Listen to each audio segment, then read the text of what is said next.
It all started with a research expedition led by the University of Colorado's Department of Folklore and Mythology. The mission? To investigate reports of a mysterious, ancient entity said to haunt the snowbound forests near Glacier National Park.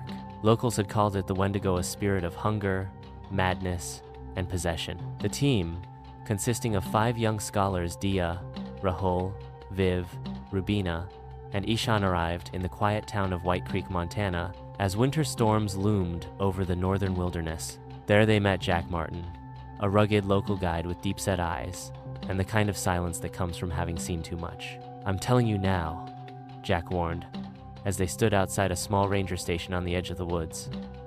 "Where you're headed. It's not just cold. The snow never melts, and the hunger never sleeps. Wendigo watches, Wendigo chooses. This isn't a story, it's a curse." Rahul chuckled nervously. "Jack, we're scientists. We're here to study folklore, not believe it. Maybe we'll even interview the Wendigo if we're lucky." Jack didn't laugh. "My job's to get you there. After that, you're on your own."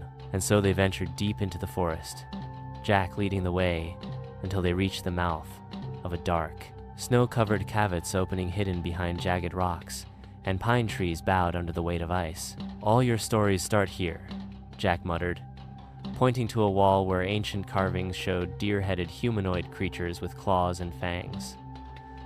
"This is Wendigo. You wanted it. Now you've got it." Rubina rolled her eyes. "Looks like bad Halloween art to me."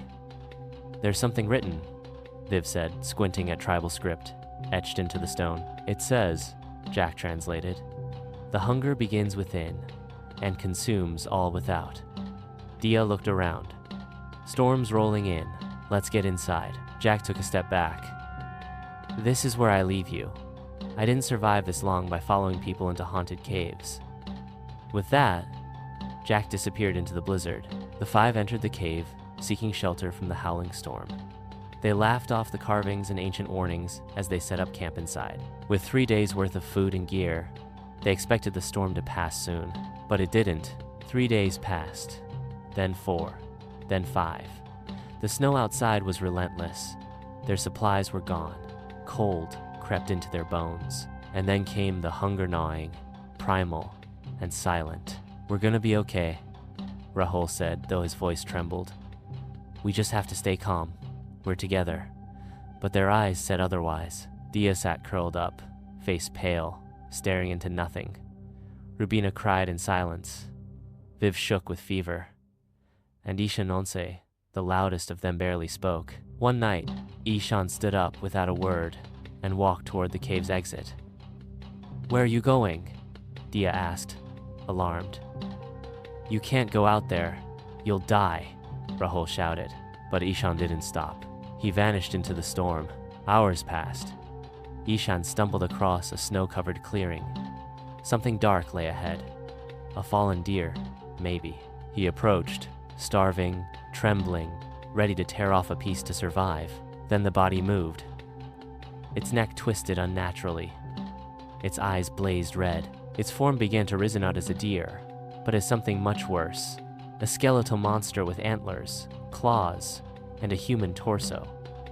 The Wendigo. "You weren't chosen, Ishan. You were starving," it hissed. "We only opened the door." Ishan collapsed. When he awoke, his hands were longer, his nails sharper, his eyes darker, and he was no longer alone. Back in the cave, the others were fading. Rubina slept uneasily. Diya kept watch. Suddenly, Ishan returned silent, pale, eyes bloodshot. "Ishan, what happened out there?" He didn't answer. He sat in the corner. Rubina stirred awake. "Ishan?" she whispered. He looked at Haraye's glowing now, lips trembling, hunger burning. Before she could scream, he lunged. The cave erupted in a single echoing scream and then silence. Rubina was gone. Viv spotted blood smeared on the wall. "Oh my God, Ishan, what did you do?" Ishan turned slowly, antlers now curled from his skull. His fingers were claws. He wasn't human anymore. "We have to get out," Diya whispered. Viv charged. "That's not Ishan. That's something else. Something wrong. But Ishan grabbed him, slamming him against the rock wall. Diya bolted. She stumbled through the storm until she collapsed, numb and unconscious. When she woke, she was beside a fire. A weathered man sat nearby, an indigenous elder wrapped in thick hides. "You're lucky," he said. "You didn't give in." What was that?" Diya asked. "That thing. It looked like my friend." "It was your friend. The Wendigo doesn't eat flesh.